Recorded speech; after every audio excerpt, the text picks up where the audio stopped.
I came to Lithuania and that was it. It was love at first sight. Minus 28 degrees in Lithuania. I thought this is the time I'm going to die. But at least I'm dying with adventure. I never experienced such hatred online before in any other country. Turned out he was married with 2 kids. His wife is currently pregnant. And that's not even the worst case. The wife and the family are in the same hotel.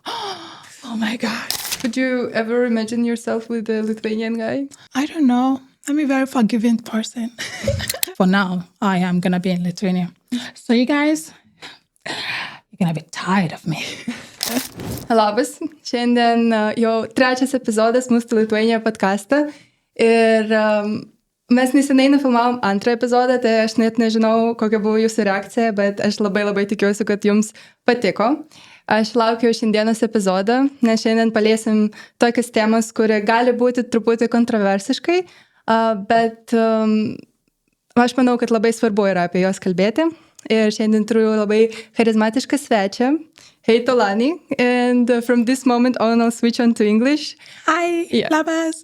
Labas. Sveiki. I'll try to introduce you a bit. As I understand that you're a professional model. You lived in many countries and many cities. You traveled a lot. Tape. And now you're living in Lithuania for 1 year already. You study here. You started to learn Lithuanian language. So I wanted to ask, how is it going? And have you understood anything of what I just said? Oh my God. Well, I'm disappointed at myself for not being able to speak at least a bit of Lithuanian with this duration of 1 year.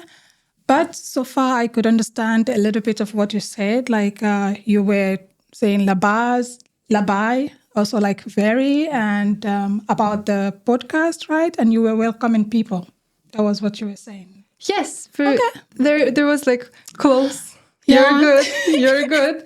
But actually behind the scenes, behind the camera, you told me that you learned German language. You started to speak already in 3 months. Yeah, I was able to pass my A1 Dutch language in 3 months.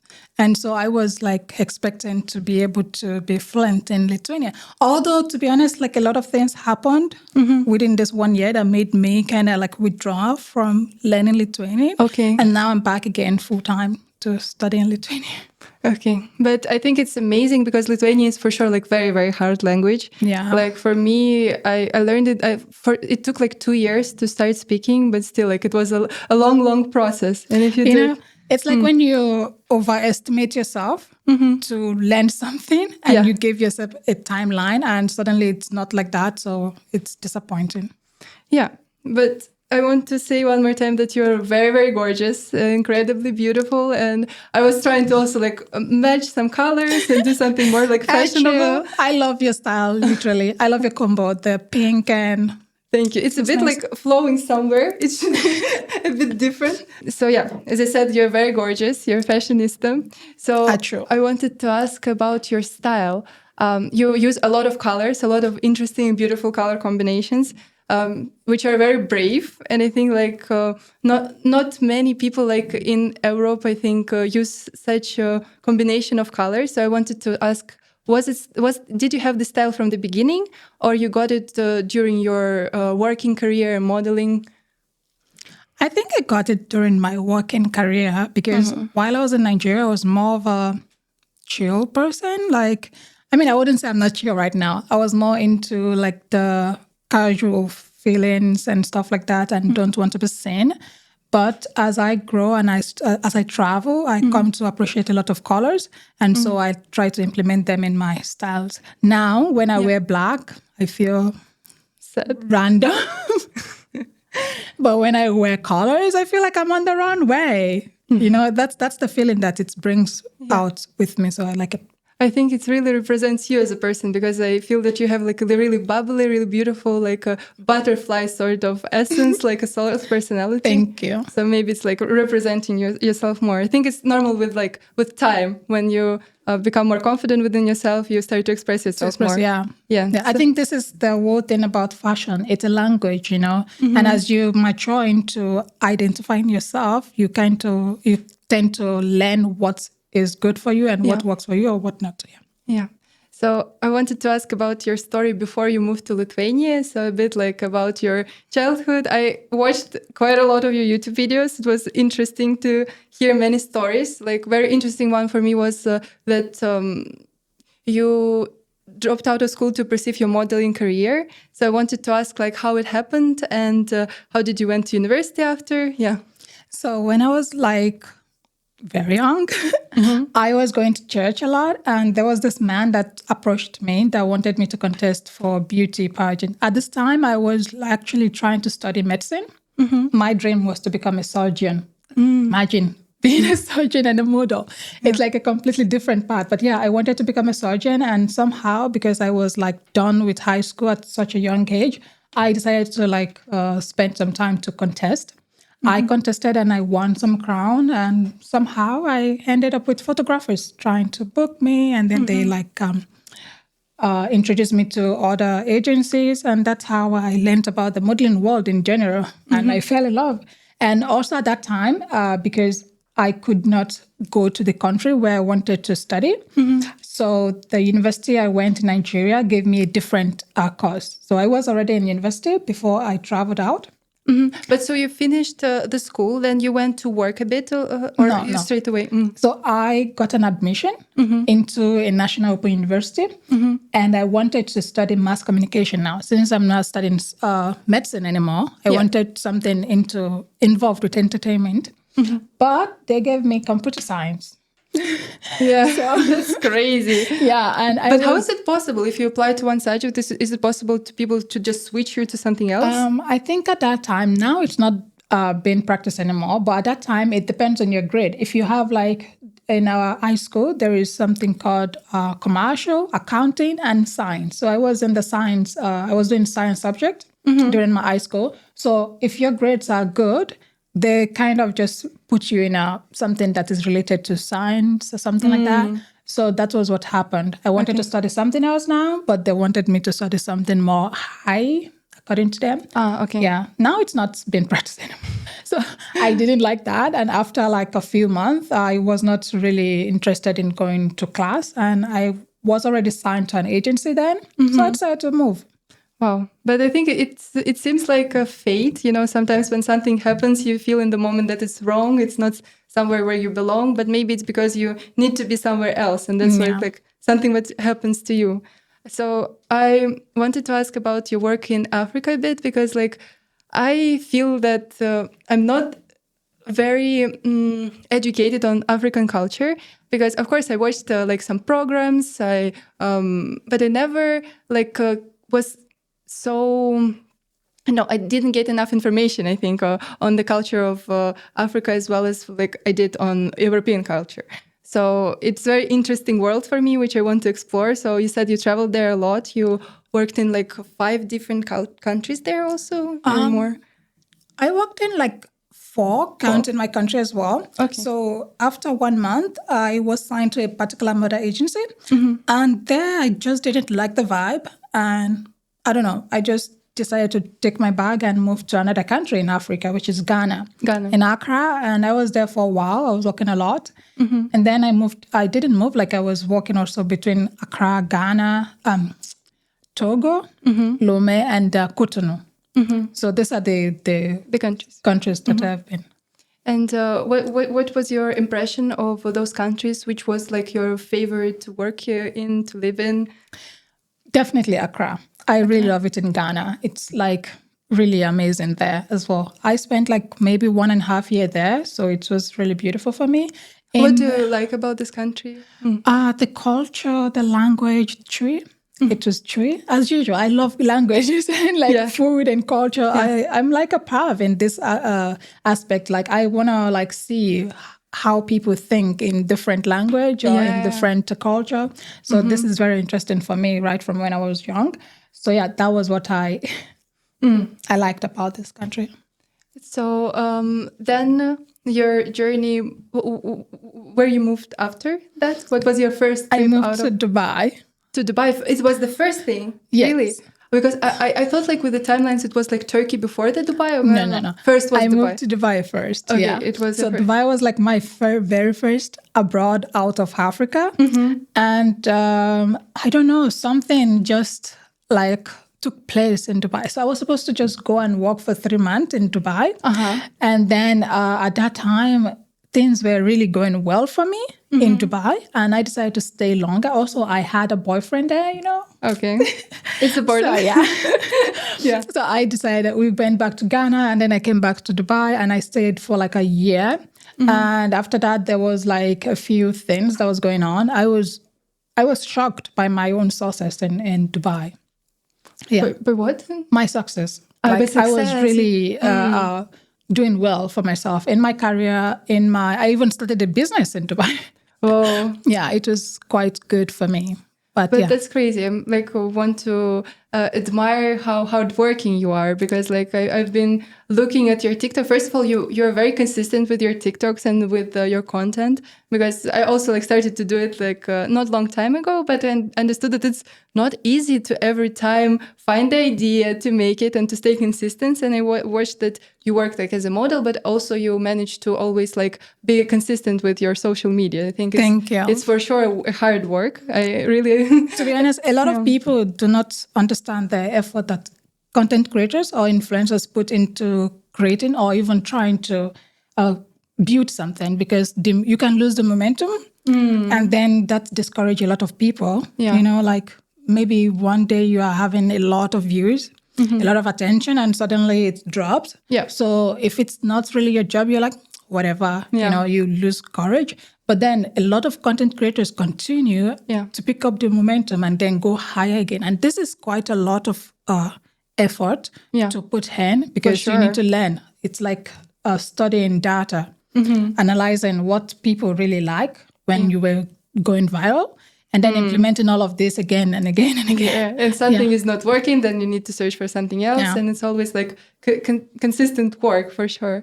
And wanted to ask about your YouTube channel, because I watched I swiped until the first one and understood that you had a YouTube channel even before. Yeah. So what was the moment when you first of all created your first YouTube channel, and what was your idea behind it? The new one? The first one, the first ever. Okay. So I don't know. The first one, I think it was when I moved to Ghana. And Which year it was? To Istanbul. To Istanbul. Okay, Yes. okay. It happened after Dubai. After Dubai. Okay. I had a YouTube channel then, but it was not functioning. But I started creating something when I was in Istanbul. Because also it was very interesting culture for me. It was different, Yeah. It was different from everything that I'm used to. Because in Africa, we have this perception of abroad, not just Europe, anywhere, that it's like a fairy tale.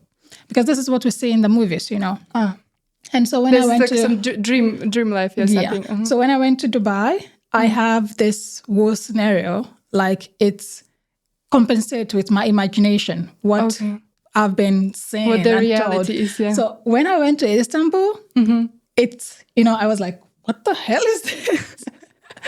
Like, it's not how you imagine. But that was the reality, that was the real deal. Okay. Because Dubai, I think it's a bit like a different world in itself. It's like a total fairy tale with the building, skyscraper, and everything like that. So for someone who has not traveled out of the countries, I thought this was the normal thing, You imagine everything is Dubai, everything like this. So in my imagination, I'm like, I'm going to go to Turkey and it's going to be similar, just different, maybe different color or whatsoever. And I went to Istanbul, and at first I was like, okay. So for me, it was fun to learn this architecture of the country or the city. It was really beautiful there. I learned to enjoy and to see the beauty of this city. So I started to create something. Also, the language was nice. I'm obsessed with language. Sorry. That's amazing. I'm too. I really I never thought that I would be good in languages, because I was always a math person. But then when I learned Lithuanian and got inspired, I was like, okay, maybe I could learn something else. Not that. But yeah, how many languages do you speak? Honestly, I got half. But the ones I speak fluently are 4. Wow. Yeah. Okay. Could you name them? English, Yoruba, Pidgin, and Hausa. Oh, and the last 3 ones are They're African. Nigerian, African, yeah. Okay. And English is English. Yeah. But I could German, the A1. I don't want to say I can speak German because I only have A1, not even B1 or B2. And I can also understand and speak a little bit of Turkish. I didn't take the test, but as I lived there, Lithuanian. When I get to A1 level, then I can be proud to say, yes, Lithuanians. But you did the exam, the Not Lithuanian. yet. Oh, yeah, I did the exam in the school, in the university. I passed the Lithuanian exam, but I don't know if that count. Does it count? No, yes, if it was an exam of Lithuanian language and you passed, I think it counts. But do you have like a specific level of the exam, like, or it was just a university? Just university. Okay. Okay, but you have like in your university, you have an international crowd. There are people from everywhere, and everyone speaks. All the lectures are in English. Yes. Okay. So the subject Lithuania was mandatory for the foreign student. So we learned this for the first semester, and I passed. So I don't know if that is A1 level or not. Okay. And what was in this exam, if I could ask? Okay. Well, let's see if I can remember. It was like introduction, broly, sector, like the brother, sister, family, numbers. And this was, and also greetings, introduction, how to introduce yourself. Oh, I didn't introduce myself. So wait. Yeah, please. Labas. Labadiana, Mano Vadas, Tolani, and Wereji, Ashesu, Nigerias. What else now? Achu. Kaip sekasi? Labai gerai. Labai gerai. You're good. You're getting there. But now you started again, to learn the language. Yes. So I had a break because I was creating a lot of content about Lithuania because I was really excited. And the response I got online was quite negative. So it kind of like discouraged me a lot to continue learning Lithuanian. Yeah, I really want to speak about it later. Yeah. So like that was why I stopped for that. But now I'm regretting it because I know better now. I understand like this is online because when I analyze what's happening in my physical life, my experience physically and online, it's completely different, Yeah. It's like I'm so confused, like which one is true? People are really nice to me physically, like anywhere, physically. Yeah. But online, it's like a different story. So I'm like, I should have just learned. Yeah, but I think it's normal. I for sure want to come back to this question a bit later. Yeah, Okay. I would want to really speak about this theme. And before that, I also wanted to speak about your university a bit. Like you study in Vilnius Business college. Okay, and it was your first year. And now I'm going to second year. You're going to second year, and wanted to ask. I think also reconnected the theme you open, like about stereotypes. Like, have you you meet people in Lithuania for the first time? Do you notice that they have like some stereotypes about Nigerian people and people in general? I don't know. Physically, the people I have met, they're just curious.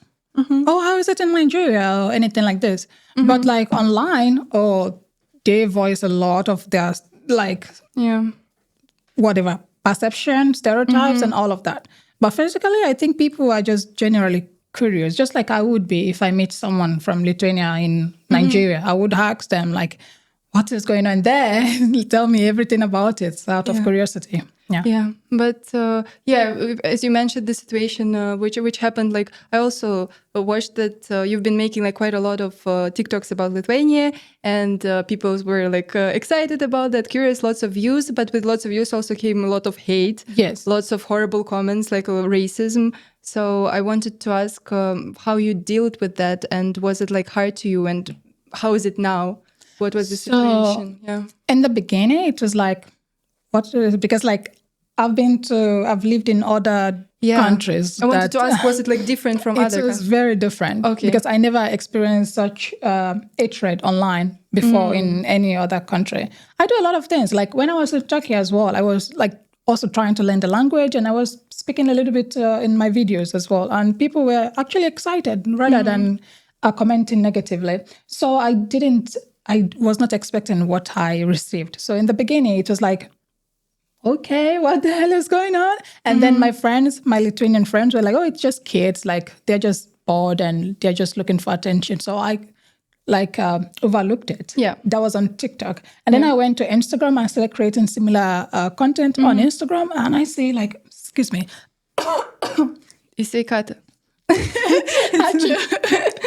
Yeah. And I see grown-ass people and making the same comment. And I'm like, wait, this is not right. I was like, this is not right. So at some point I was leaving it and ignoring it. But I get to a point I feel like if I don't respond, it's just going to continue. So I started responding to this comment as well. And it was the term about racism, it's the most, sorry to say it, stupid ever. Because and it doesn't affect the other person that much. Of course, when you say bad thing about a particular person, we are humans. We feel that negativity. Yeah. But in terms of because the person is dark skinned or because the person is brown skinned or even because the person is white, it's just nonsense because it shows that you are very ignorant and you are very uneducated. And education doesn't mean the person has graduated from university and have a diploma. So many people with PhD are still very uneducated because it's very normal that people come in different colors. Yeah. Human come in different colors. Of course. So if you are particularly attacking one person based on their skin color, it just shows your own I don't know how to say it lightly. I'm also trying to choose the words, but it's very ignorance. Ignorant, yeah. So for me, this is how I see them in the beginning, and then I realized the perception about particularly someone from Africa is very different. I met someone and they told me 1 year ago they were watching a TV where they said in Africa people still wave at helicopters, planes. They still wave or throw something at them. And I'm like, oh my God. Jesus. Where do these people find these people? Because what?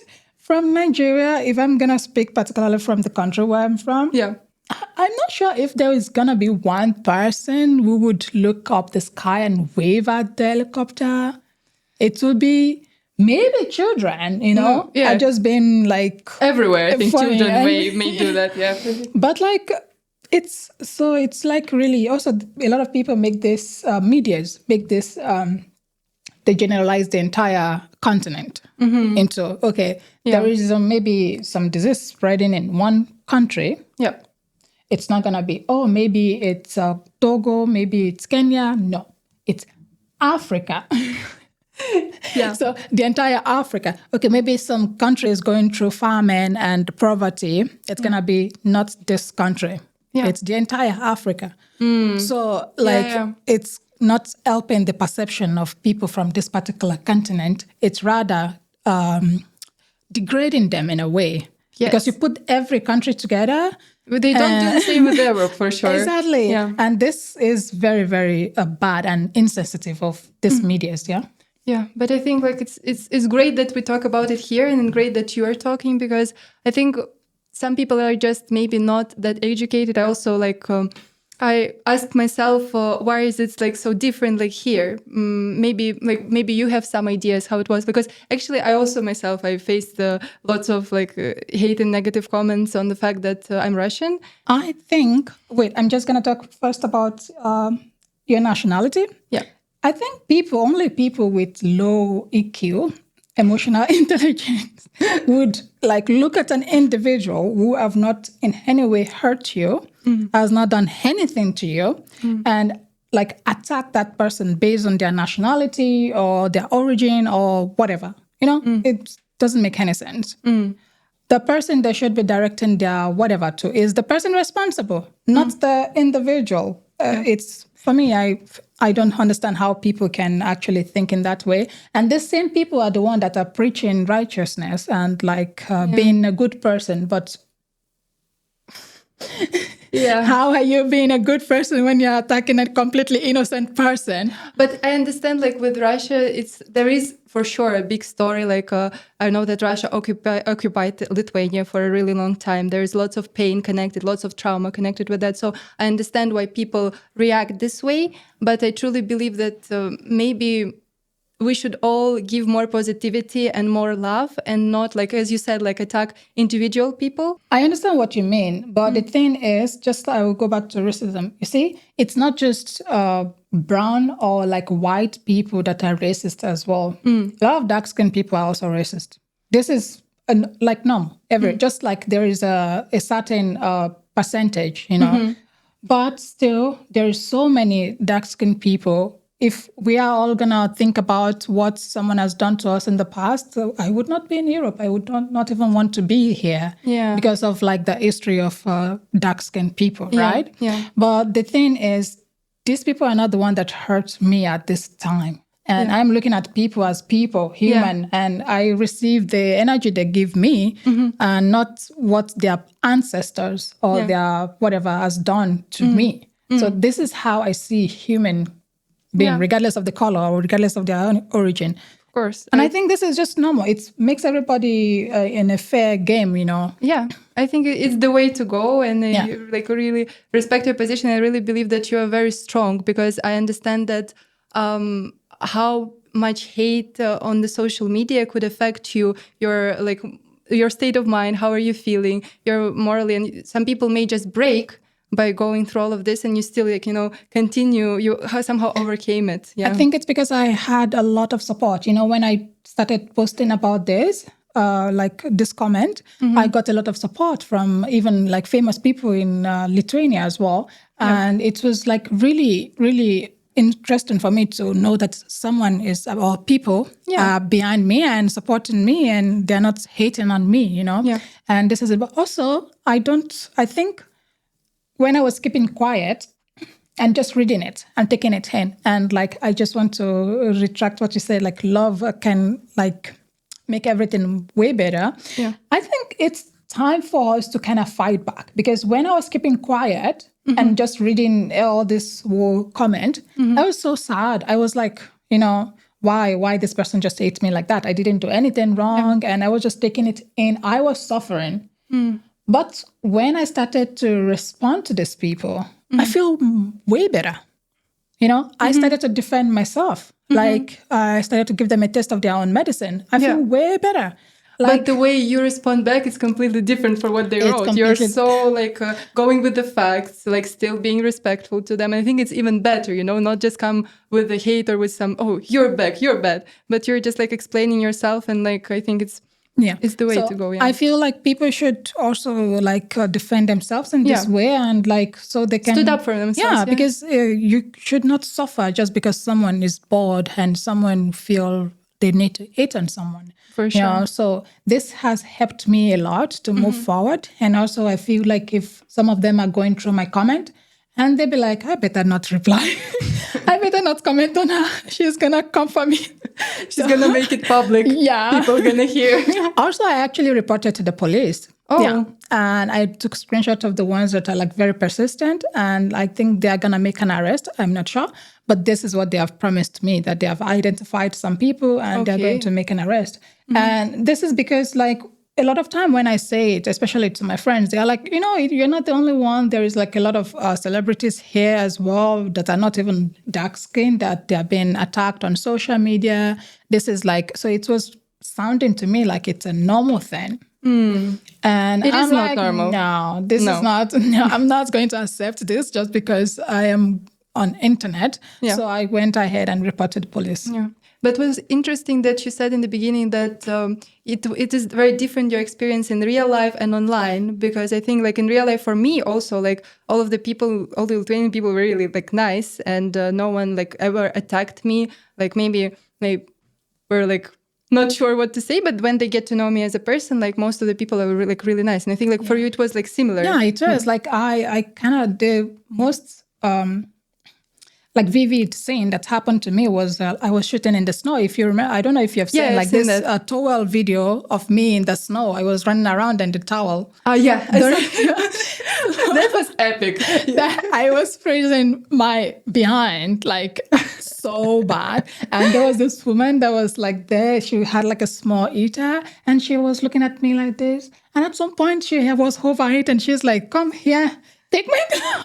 And she put and she put me in the small cares and like hit yourself up. And I was like, oh my God, thank you so much. Like this kind of kindness is what I've been experiencing. And like, of course, like there was a time I was going to Trakai and there was some kids talking, but like this is not like, I'm not going to say it's normal, but like this is out of ignorance. And like they're just like laughing or because I'm different from what they're used to saying. That is understandable. But adult, nobody has actually attacked me physically. Yeah.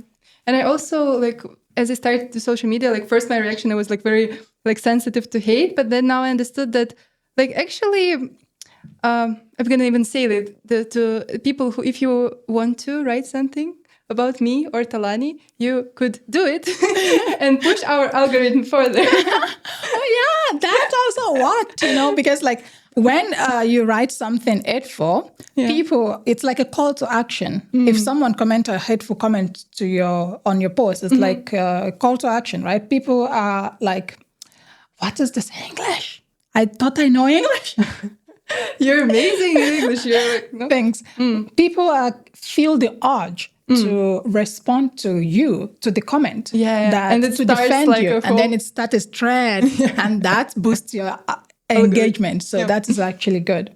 But you don't want to do that all the time. It's kind of exhausting to read crazy comments sometimes. Yes, I believe, If you have something positive or constructive to say, write that as well. We'll appreciate it as well. So I wanted to actually ask about your English as well, because when I watched the video with your mom, she also spoke like a really great English. And for me, and you also spoke with her, you made like a prank on her. Like I watched that one as well.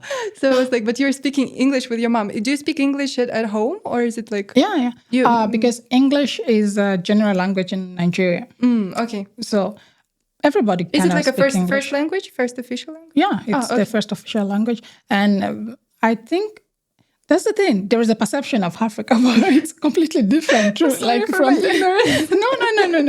No, it's fine. This is just based on curiosity, right? Yeah, it's not course. like you meant it in a negative way. So this is understandable. In Nigeria, it's colonized by the Brits, so everyone kind of speak English. They teach English in the school. So from a young age, the kids are learning and speaking in English. Yeah. Okay. And at family, you speak only English, or you? No. We speak my dialect, which is Yoruba. And from my dad's side, I speak Igbo. I don't really speak a lot of Igbo, but like when I moved to the north as well, I was speaking Hausa, and that's how I learned Hausa. And all of those languages, do they have like a similar grammar, or they're completely different? Completely different. Completely. Yeah. Okay. Because like Yoruba is like similar to Lithuanian writing. So you could see it's written in English letters, but there is some signs like quotations on top and underneath it. So this is how Yoruba is as well. Because some spelling could mean like 3 different things based on the quotation on it. Yeah. Whoa, that's crazy. It's a bit similar to Chinese to me, because they also have like those like symbols on top, and you can tell like a different kind of intonation of your just intonation, and then one word means a completely different thing. Like you can say like, okay, I don't speak Chinese. I tried to learn, but that's too hard. I only know like a few things in Chinese. I think it's La Poa, my wife, Lao Guan, my husband. And what does your name mean? HeyTolani? Yeah. It means a child that is above wealth. Above wealth. So Omo is a child. Tolani is like reached to wealth or like above wealth, Yeah. Okay. And last question to close that topic of hate, I wanted to ask, like, maybe you've been on social media for a long time, so you needed to deal with it, and maybe you have some recommendation for people who are going on social media, or like just the foreigners who move to other countries and they feel like not welcome to some extent. How to deal with those emotions, and which mindset you have to have? Yeah. Foreigners, you mean online? Yeah, maybe online more. Yeah. I feel like they should not make the same mistake that I make in terms of progressing in that particular country, because that is what I did. They should rather weigh their reality to the online. If their reality is like more welcoming and more accepting, then they should just ignore the online. Yeah, And not just put focus too on the much reality. not take it so much so personal. Because that's what I did. I took online so personal. I'm like, whatever, I'm not learning Lithuanian anymore. Oh my God. And then like a few months later, I'm like, I should have learned. It would have helped me more.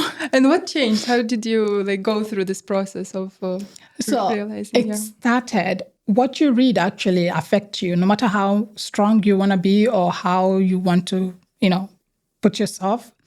So I kept reading all of this, and I find myself sometimes I'm checking their profile, and it's just, I started to dislike, like I was like really disliking why are they doing this to me, so it's affected my decision. If you see like a certain period of my online life, I was not as bubbly as I used to be. I was not very free. I was not trying to speak Lithuanian anymore.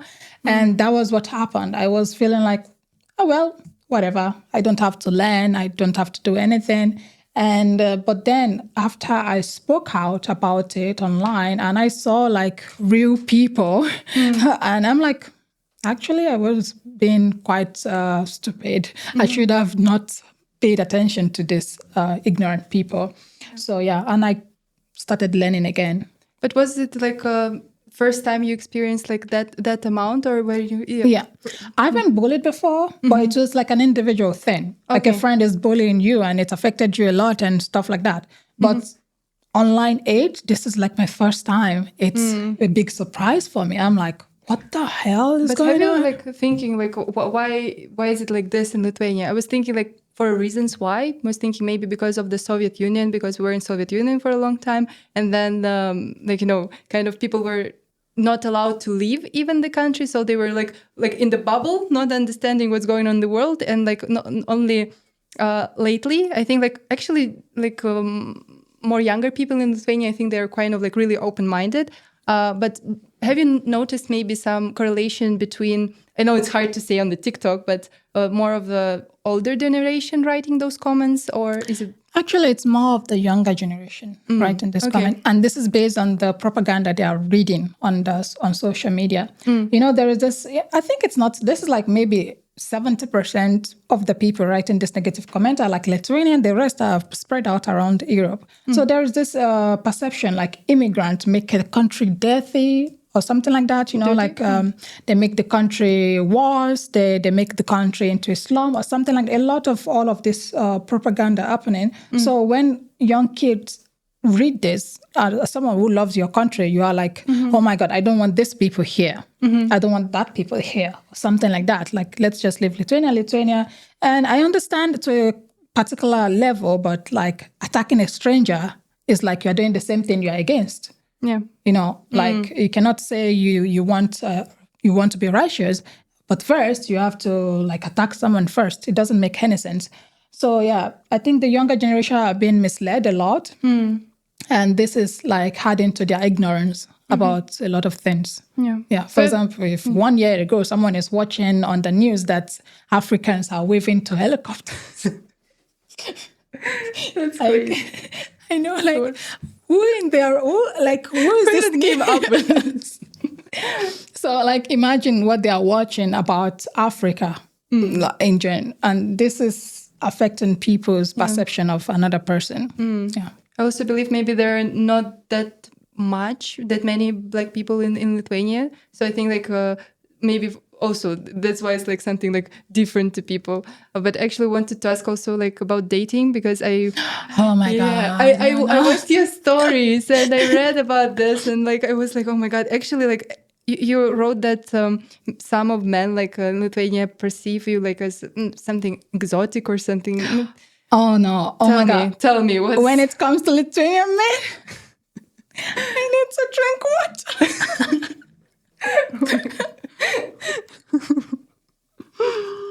Oh no! Okay, I'm gonna tell you a story. This is like almost where my trauma started. Oh my God. I was celebrating my birthday. Just during Christmas or something like that. And then I went to this hotel. I don't know. It's Birstonic? I don't know. Birstonic. Yeah, Okay. it's like outside of Vilnius. Yeah. And I was there without us. At Without the spa. Yeah. So I was there, I enjoyed it there. So I was, I think, at the pool, and then I posted something, and then I tagged not the hotel, but just the location of where I am. And this particular guy started like messaging me on Instagram. Oh, I am in the same place. I'm like, oh my God, why did I do this? And then I went to his page. He's like a footballer or something like that. And I went to the pool, and he found me at the pool as well. Oh my God. So he was talking to me. It was nice. But actually, he looked nice. He was like 28 years old, like quite nice looking. And I was like talking to him as well. And suddenly he's like, why are you here? I'm here for my birthday. Alone? I'm like, yeah, but my friend is coming tomorrow on my birthday. Yeah. And it's like, okay, I'm coming to your room to bring a drink. I'm like, bro, why would you come to my room to bring a drink? Oh my God. So I was like, That's no. creepy. Yeah. That's horrible. So I was like, no, but it was very persistent. Come on, don't be boring on your birthday and all of that. So it was weird for me. And then I did the normal thing. I screenshot his page and sent it to my Lithuanian investigative friend. So guess what? We found his Facebook. Turned out he was married with 2 kids. His wife is currently pregnant. And that's not even the worst case. The wife and the family are in the same hotel. Oh my God. I was like, how do anybody think or do this? I was really traumatized. I'm like, okay. I could imagine. I would be too.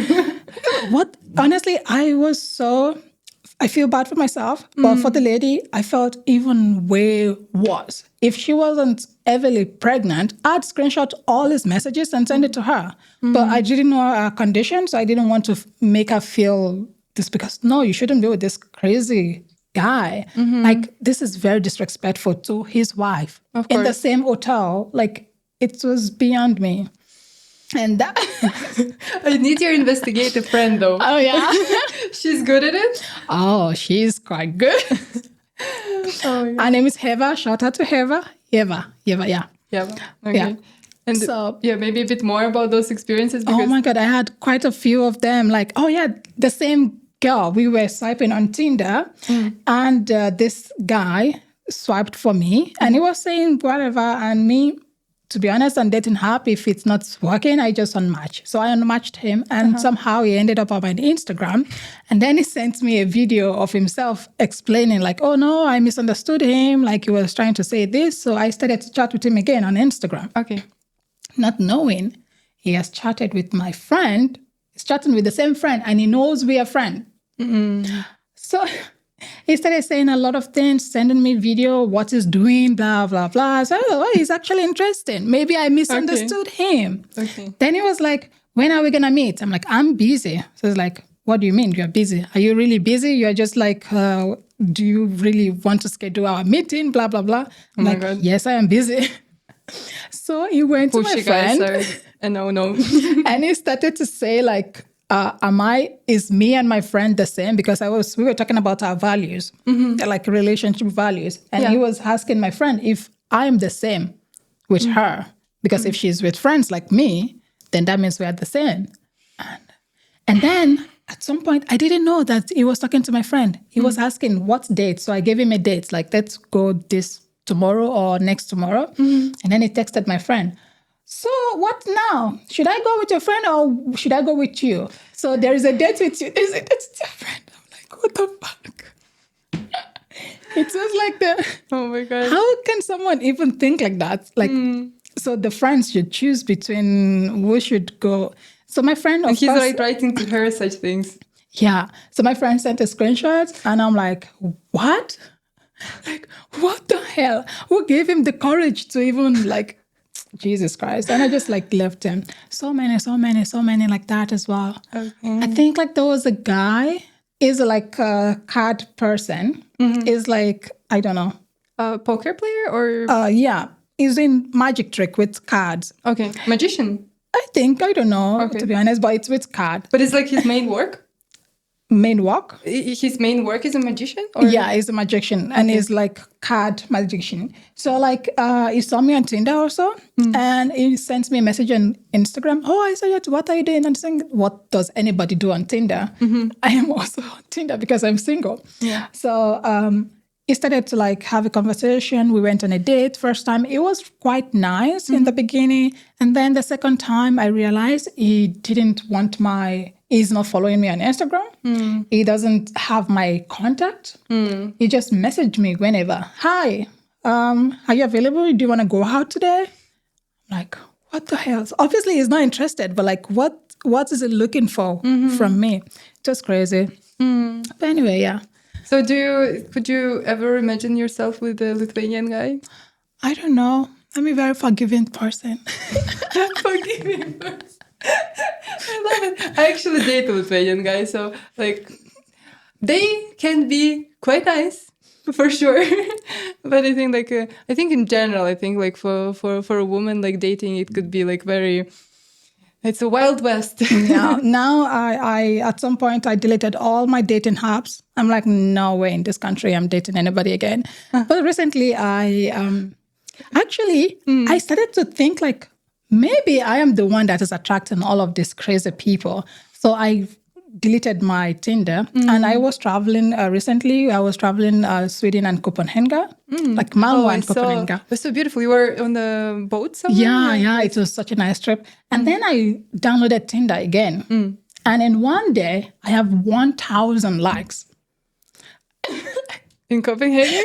I don't even know, like 1,000. And I'm receiving messages like, oh my God, like proper messages.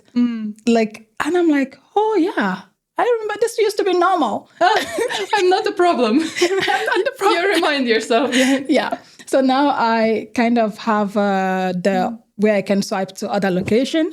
And now that's what I'm doing. I'm like, whenever I feel like it, I will swipe in for Lithuanians again. And if I hear the like crazy conversation, I'm blocking everyone. Yeah. But it's so crazy when something like for a long time you've been having like not the nicest experiences, then automatically you start to question yourself. Yeah. And then actually like even like with you, you're having so much value as a woman, even by talking to you, I understand that you're like, I don't know, very kind, very smart, very progressive, very beautiful. So I think like you could, like as a woman, we should never forget our worth, even if for a long time we don't meet people who are maybe like match for us. But I think we never should like lower our standards. Yeah. Thank you. It's important. I never actually lowered my standard. I just feel like I'm attracting the wrong people. You know, like why? Because what's going on? Definitely, there is no way the entire Lithuanian male population went to the same school to learn how to be rude and how to be like this to women. But yeah. No. There are normal people for sure. I really wish that you'll find the one. I hope so. Yeah, honestly, I don't no doubt. want long distance relationship, to be honest, because it's kind of stressful. Have you been? I have been, but it's not the best and the ideal type I would want. So that was why I was hoping, like maybe I'd find someone suitable for me here. But unfortunately, it is what it is. It's 1 year. It's 1 year. That's why I'm not really bothered. Yeah, because you're like, also, I think sometimes you're harsh on yourself. I had to learn Lithuanian already, start speaking. I need to find anything like, just let it go. Like, the things will come. You know, it's because before, it's a different story. So like there is, maybe when I'm in another country, it's like this for me, you know. So when I'm learning other things as well, it's very easy for me to do. So when you're not meeting the expectation you have set for yourself or the usual, then it feels like something is going on, something is wrong. Yeah. But yeah, I understand you as well. Was interested also, it was a big change for you. I wanted to ask about the winters and the weather in general. Also, I don't want to seem like an educator or something, but just wanted to ask which kind of seasons do you have here in Nigeria, and what is like the coldest temperatures get there? I think the coldest should be around 18, 20. Oh, okay. Yeah. So there is no winter, there is no autumn, there is summer and harmattan. Okay. And what was your first experience? Where have you experienced winter for the first time? I think it was in Istanbul. In Istanbul. But it was not like proper winter. It was not in the minus, So first one was in Lithuania? No, first one was in Germany, Berlin. Oh, it was Berlin. -9, and I could not put my hand out of my jacket. I was like, how are you people living here? Just like covered all the way, just like Yeah. walking like this. So actually, when I heard it's going to be -20 degrees in Lithuania, I thought, this is the time I'm going to die. But at least I'm dying with adventure. But surprisingly, I was outside in this -10, -20.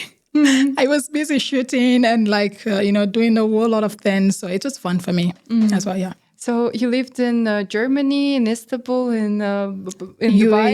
yeah, in Accra and in Nigeria. Okay, and could you compare those experiences with living in Lithuania? What are your pros and cons of that? I think each countries have their own advantages and disadvantages. For example, in Accra, there was it was beautiful. I really loved it there, but the opportunities for me were limited. So I traveled to Dubai. It was really good for me. But it was, I had a very toxic cycle there of friendship. It was really easy to make money and to become somebody in Dubai with the right connection. Yeah. But when it comes to feeling alive and all of this, I couldn't satisfy that urge in Dubai. Yeah, I really feel you. For me, when I traveled there, I was really amazed by all of the opportunities, how beautiful it is. But I felt there was not that much nature, and in general, your soul feeling wants something more aliveness or something like this was missing. It was quite too business minded, not so. Yeah, everyone is focused on business. Yeah, and in Istanbul, it's there is so much opportunities in Istanbul. In Turkey in general, the cities are very beautiful because you can go from one city to the other and you feel you're in another country.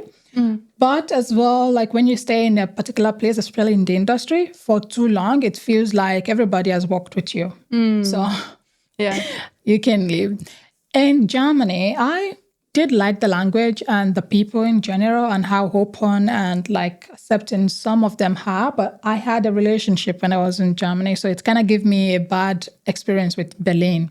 Okay. And also, I didn't pursue to stay in Berlin or study in Germany because of I don't know if this is being biased, but I didn't like the freedom some of the kids have to vandalize some private properties with graffiti and all of this. And of course, there's nothing I can do about it. To me, it just feels as someone who is from another country or Africa, in our culture, I don't think any kid dare do that. Not even the police or anything is going to do something. I think the neighbors would whoop their ass. So for me, it feels I don't know, it wasn't there for me. I couldn't feel at home there. So I wanted to move somewhere else in Europe. And I traveled a lot around Europe or other European countries. And then my friend told me about Lithuania, to be honest. Was he or she Lithuanian? No, she was also, he was also Nigerian, but he's been here. Okay. Living, working? He was living here at some point. And he told me to come and check out Lithuania because I was lamenting about this. I've been traveling. I can't find that place for me. So I came to Lithuania and that was it. It was love at first sight. Yes. What was your first impression of Lithuania? So I actually, in my mind, I feel where is this country? And in my imagination, I'm maybe it's just somewhere there, But I came and the city is quite developed and very nice. Yeah. And also, actually, what switched it for me, what triggered my move was I was going somewhere and I wanted to use the public transportation, the bus. And I was standing somewhere at the bus station looking at the Google and doing this. And this lady came to me and are you lost? Everything okay? And I'm I don't know how to get into the bus and stuff like that. It's confusing in the beginning, yeah. And so she was checking my phone where I would need to go. And then this other older woman come to join us, and like, oh, she was speaking Lithuanian to the girl, and like she was directing her, and I'm like, oh, people are nice here. Yeah. So that was what triggered me, actually. And also, I went to the bus. I didn't know what to do, if I should pay with cash or with, and the bus driver is like, okay, you can sit, and I didn't have to pay. Like, perfect. I am moving here. Yeah, the country was welcoming from the beginning. Yeah, so that was what triggered my move, actually. I wanted to ask like a very random question out of the topic, also out of curiosity, more of a girlish question. I wanted to ask about your hair because you're wearing wigs quite often. Yeah. I saw it. Just to also watch the video on YouTube. How do you brush your like natural hair? You use like relaxant. I Like used this? relaxer. Yeah, I wanted before. to ask what is the process? Is it a normal practice for the girls with the African type of hair to wear wigs often? And how do you wear your natural hair often? Yeah. So some people prefer to have, we call it virgin hair, and also Virgin relaxed hair. It's like the one that has not had chemical in it. So the relaxer is a chemical that makes your hair less coily and straighten it a little bit. Yeah. So some people prefer that to grow their virgin hair, natural hair, to a certain volume, and some people rather use like relaxer so they can put their hair down and then wear wigs. But it's normal to wear wigs a lot in Nigeria. I would just say in Nigeria, not Africa. I should not make the same continue this mistake. stereotype.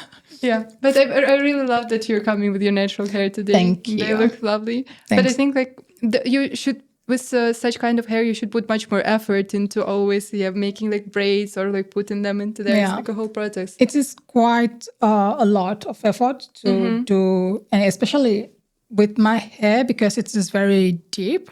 So it's really, really hard to maintain. Even when I'm with Afro and like I put my head somewhere, it will be compressed.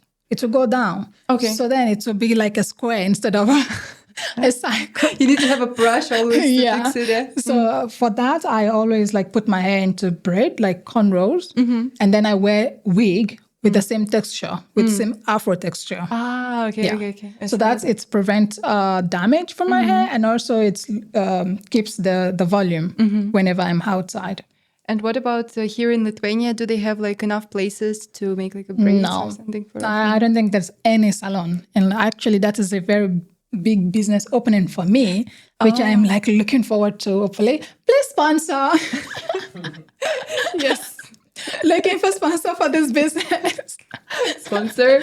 Because the demand is there, but there is no supply at all. There is like, of course, students doing this just occasionally, but there is no proper salon. There is none at all. Like, this is like a big thing. That's strange. Like not even one of them. Yeah. So I feel like this would be really good if there is a salon here.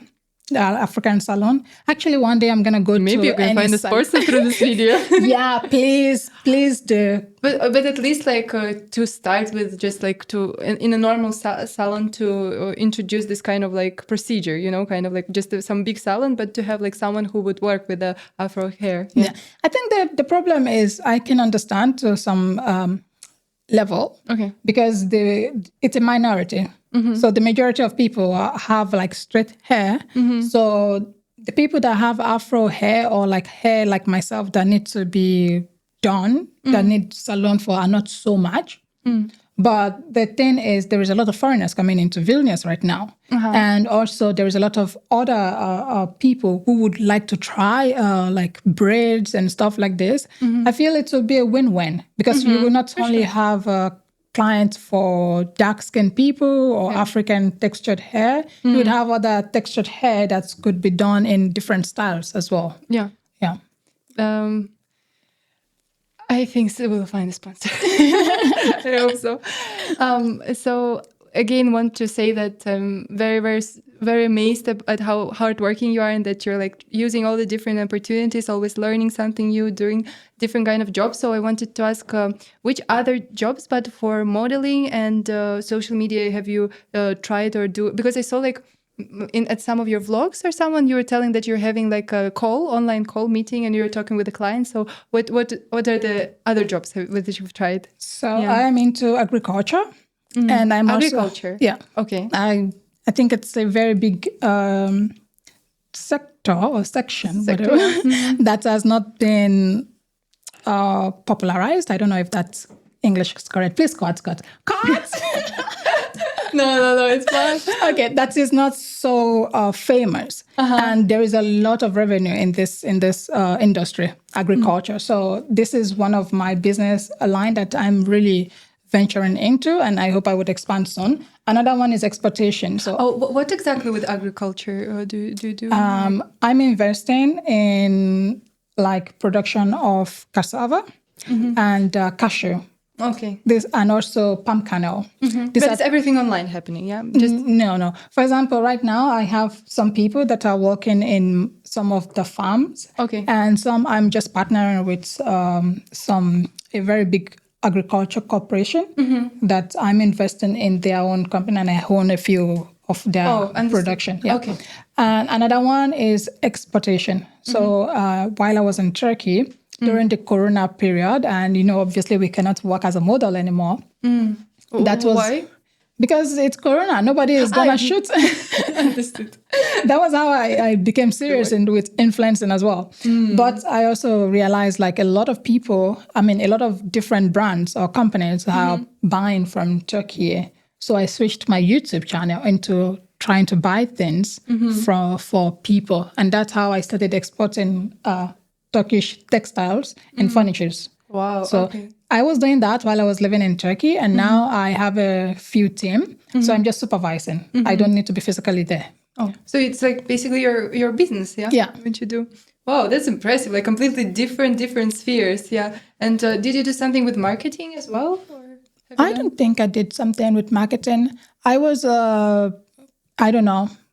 face walking with my ex-boyfriend's company while I was in Dubai as a salesperson, but it was not serious salesperson. I was just a girlfriend. Oh my God, girls underestimating their word. She was actually running the company. I could.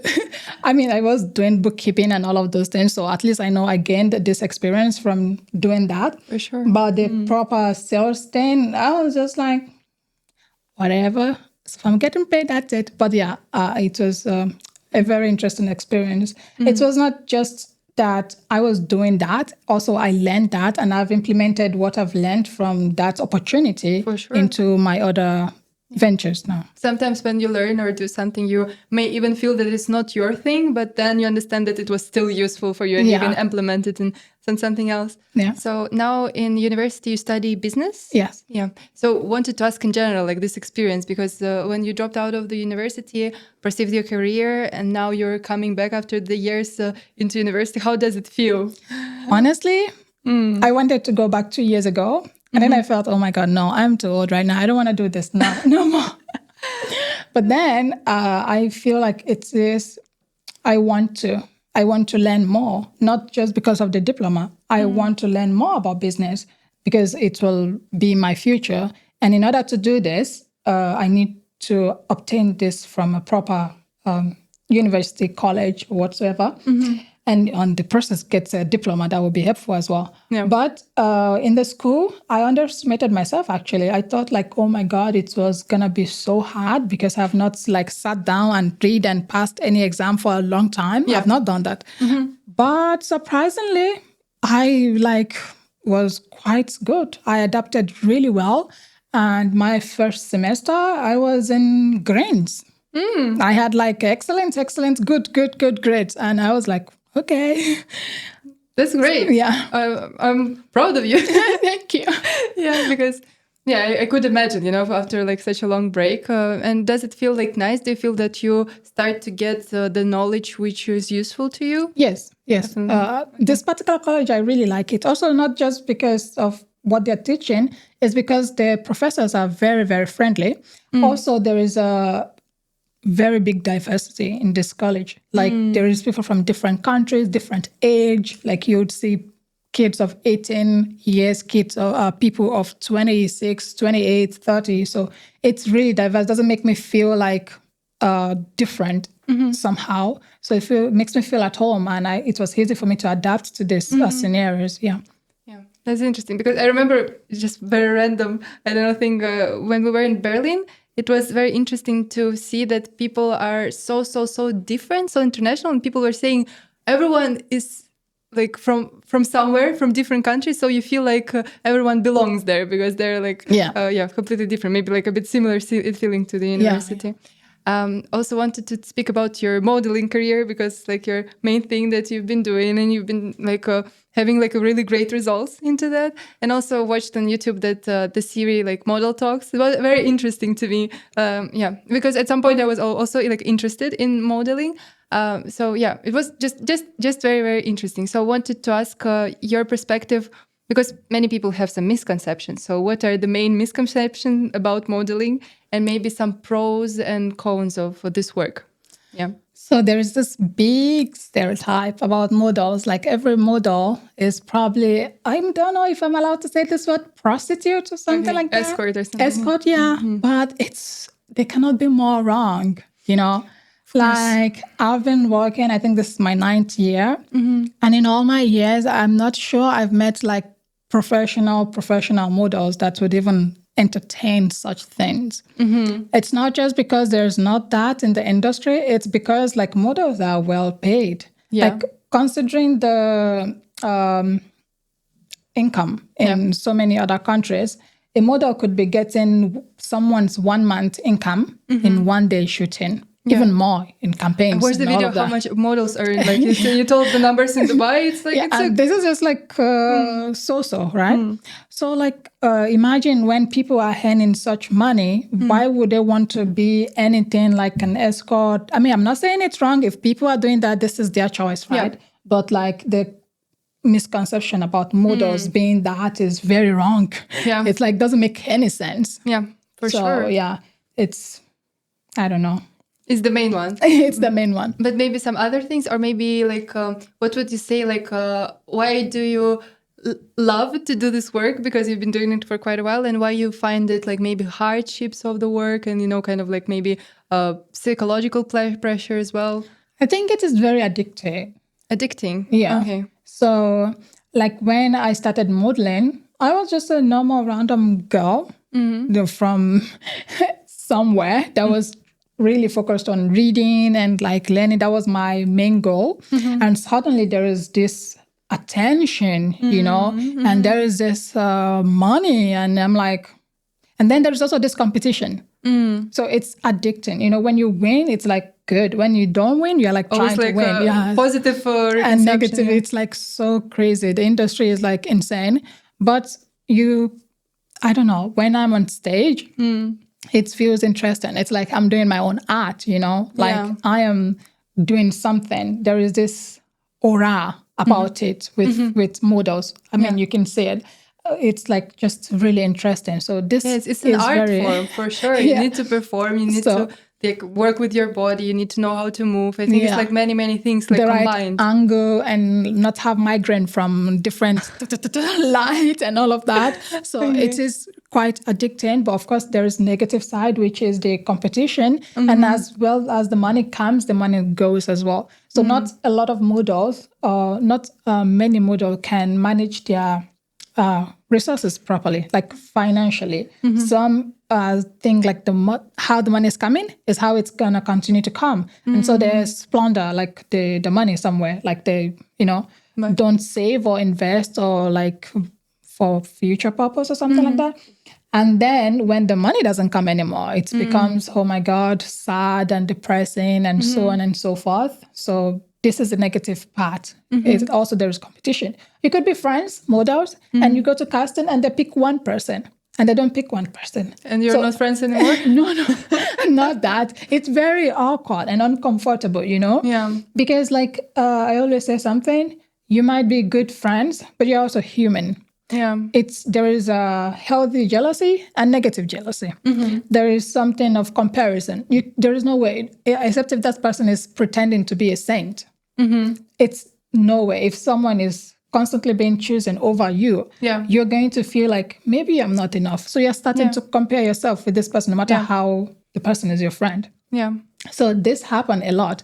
Even if you're the one that has been chosen, it's kind of weird because you're like, you went with your friend, you're also rooting for your friend, and now you have to say, oh, I'm going for the set to the friend that has not been chosen, and it's really exhausting.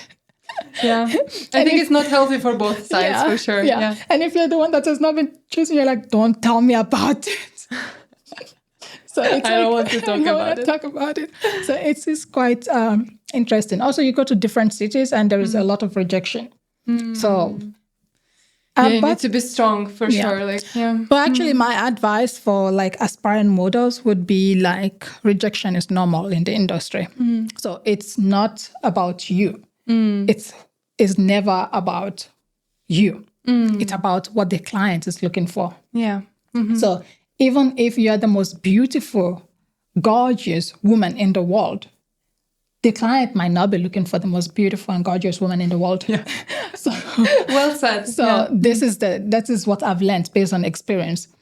Because like sometimes like I would see some models, I'll be like, yeah, I'm definitely not getting this job. And surprisingly, I get the job. I'm not saying I'm not beautiful, but you know, I mean, like, let's be realistic.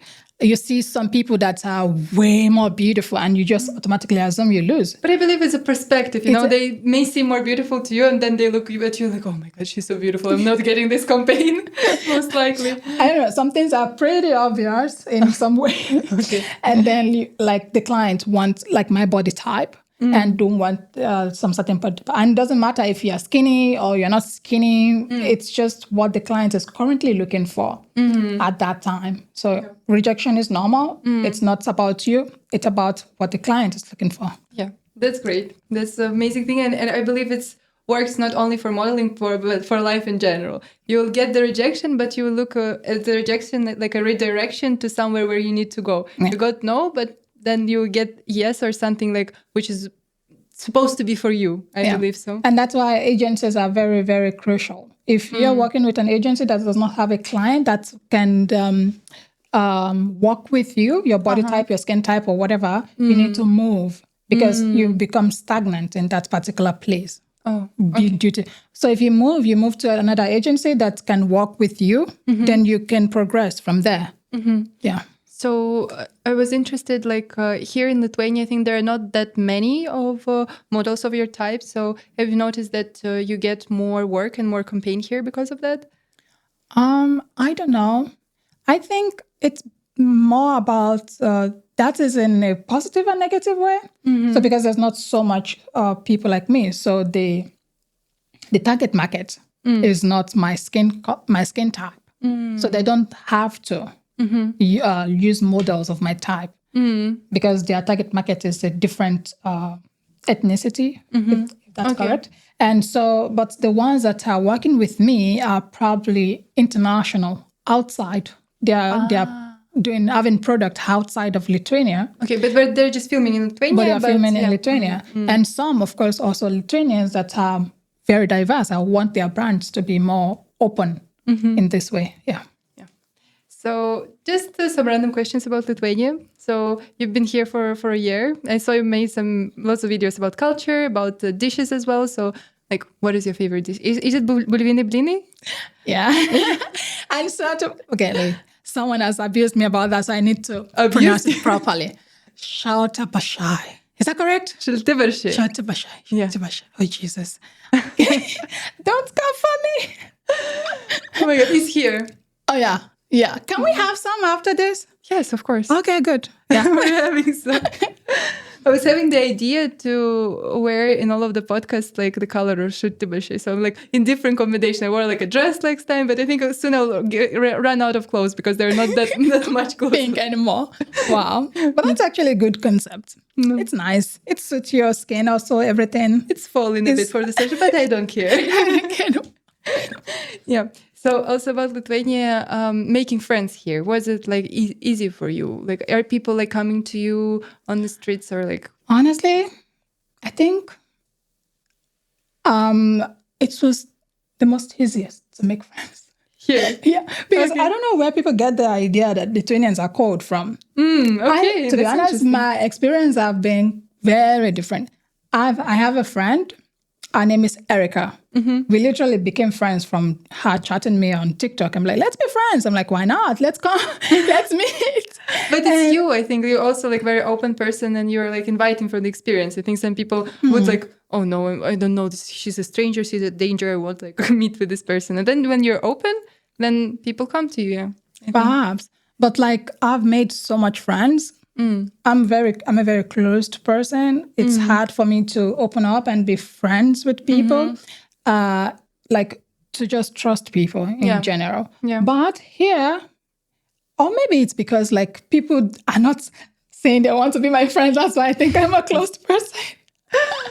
But here it's different, like people are like approaching me. And I like that. And I kind of like, wow, nice. I have quite a few friends now. That's amazing. Yeah. That's really nice because for this podcast, I really want to hear like different opinions. And I had like opinion before of people who say like, yes, Lithuanians are pretty cold, but now you have like a completely different perspective. And it's like, it's interesting. And I think like more positive for Lithuanian people. I don't know, honestly, how it is in general. I feel like if they are strangers, like if you just walk into a crowd and they don't know you, I think in any country as well, nobody's going to just come except like networking. I think especially nowadays. I think like before, like I was seeing like stories about our parents or everyone, like they were more open into meeting people in real life. But nowadays I think like they're more into online. So like it's hard to just like come to person and start the dialogue. Yeah. I'm not sure if I can ever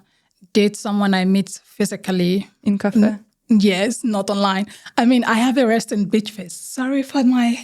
What? Really? Show it to me. You've been smiling throughout the time. So I was like, oh, she's like, such a cutie pie. If I'm alone and I'm doing something and someone is walking up to me, I don't know. My face just automatically changed to... What are you doing? Show me your resting bitch face. I don't know. I'm too smiley. I don't... Okay. Something like that. You still don't look bitchy. Maybe I'm not doing it properly, but like when I'm in that mood, I'm just like there. Actually, I don't know what it is. Maybe I actually do like the person, but I'm just protecting myself, Yeah, it's strange. Yes, yeah, I'm like, why are you coming? Why are you coming to me? And this kind of send people off. So I'm learning to be more chill and smile. Smile. Okay. A bit about your like future plans. I don't know if you have some or you're like more going with the flow. Actually, right now I don't know what type of future plans. There are so many plans. Yeah. Maybe about like work and about places where you would like to live. Yeah. Okay. Regarding place I would like to live, I have not actually made plans for that yet because like anything could happen. I might find opportunity in another state, country and decide to move there. But so far, I am staying in Lithuania. I have not planned to move out sooner. Anyway, my school is going to end in 2 years. Not like it's restricting me. I could easily transfer. But for now, I am going to be in Lithuania. So you guys, you're going to be tired of me. You learned many things, I think.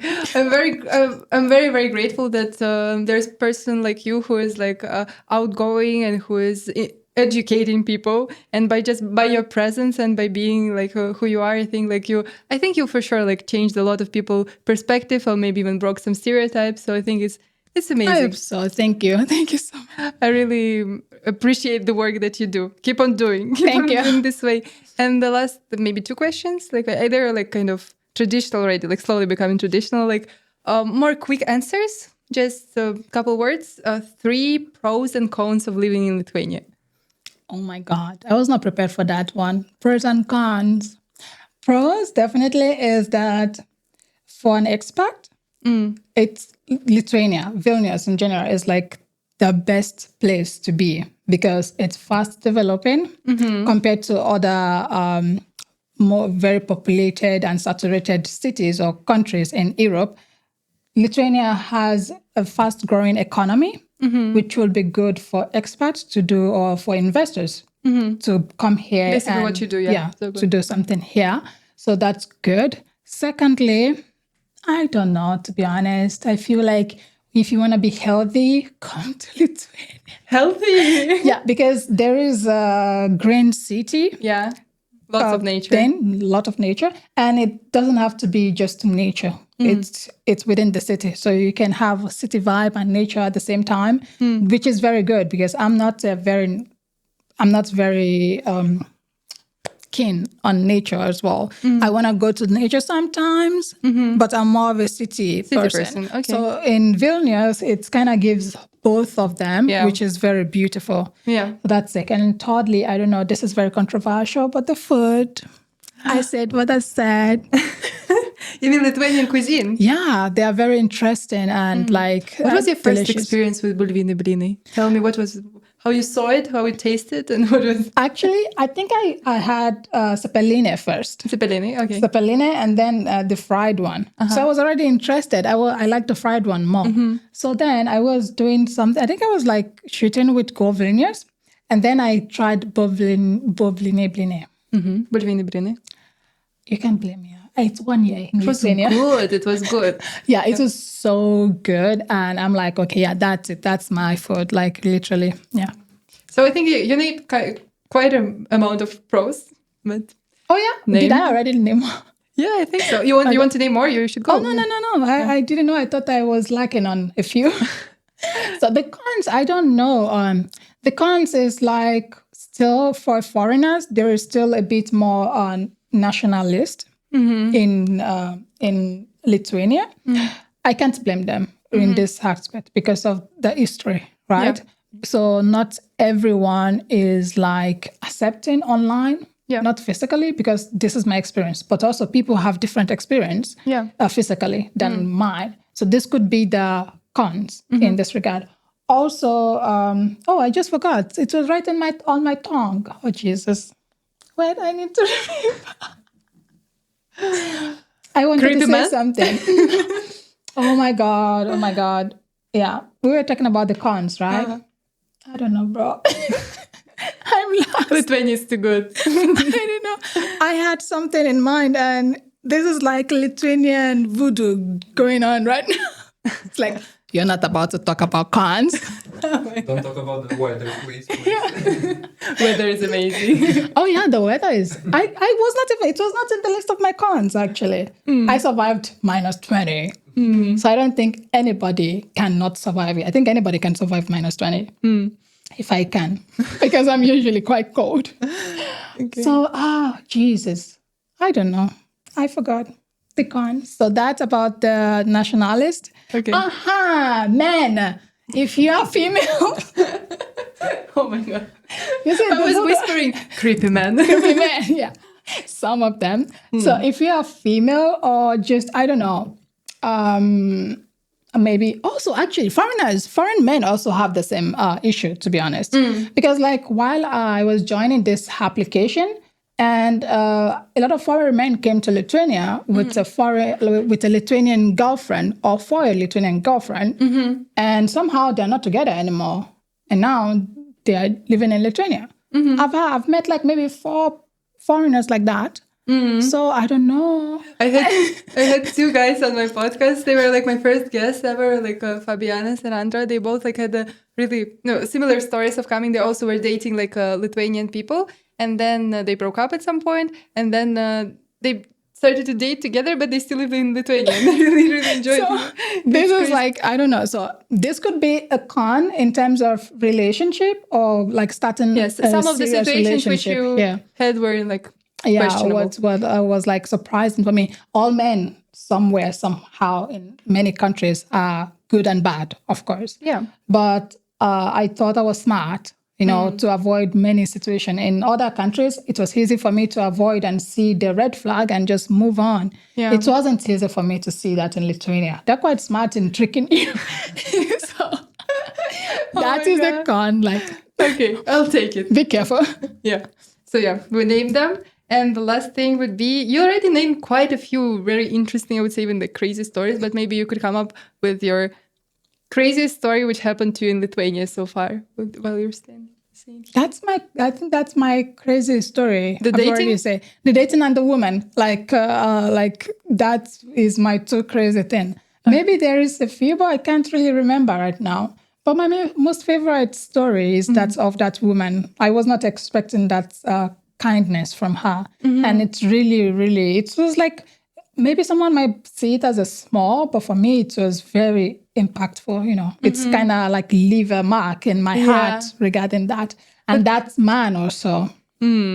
Yeah, He also left the mark. And have you traveled somewhere outside Vilnius? Yes. Yep. I have been to Penevis. Penevisis? Yeah. I've been to Kaunas. I've been like just one day in Klaipėda. I've been, I don't know where else I've been. Somewhere else. Varena. Yeah. Okay. Yeah. And have you've been to Klaipėda, but have you spent like some time near the sea? No. Not really? Unfortunately, yeah. But do you like it? Like some kind of like a sea I would like experience? to go and have some moment there and maybe create some content as well there. Yeah. Another place I want to go is Klaipėda. Nida? Palanga. Palanga, yeah. And Nida. Yeah. And somehow I also want to. I haven't visited. I visited Palanga once. I'm here already for 3 years, but somehow, this year we've been traveling also a lot, like exploring some natural places, but we haven't managed to go to the sea, unfortunately. But I really hope, I really hope also. Let's go together. Yeah, let's do that. There's another way I remember where there is Kibine, but maybe Trakai. Yes, Trakai. I've been to Trakai. We've been to Trakai, but I haven't. Yeah. By the way, Kibine is my favorite snack. Snack? Yeah, in Lithuania. I've also tried the tree one. Oh yeah, Shakotis. Shakoti. I also made it Shakoti. I saw that video. It was on the market, the Christmas market. Yeah. I think it was like, and I like Kibine more. It was really interesting because it's similar to meat pie from where I'm from. There is something called meat pie, fish pie, so it's very similar to that. Yeah. Like a quick going off snack. Tolani, thank you so much. I really, really enjoyed this podcast. I really enjoyed hearing your stories because you had like a lot of experience. And I want to just say that, what you do is for sure a right thing. I believe that you really show the right values, you speak them, and you should be proud of yourself and you should keep going and don't look at any hate. I know sometimes it can be discouraging, but I see that you're like such a strong person that you're going to deal with it and become even stronger. So yeah, thank you. Thank you so much for having me. Okay, quick exit of the video. Just going to say that, nothing too much. If you liked it, comment, leave a like, and prenumeruokit kanalą gal. Okay. What she said. Yeah. Thank you so much for watching. And see you next time. Bye.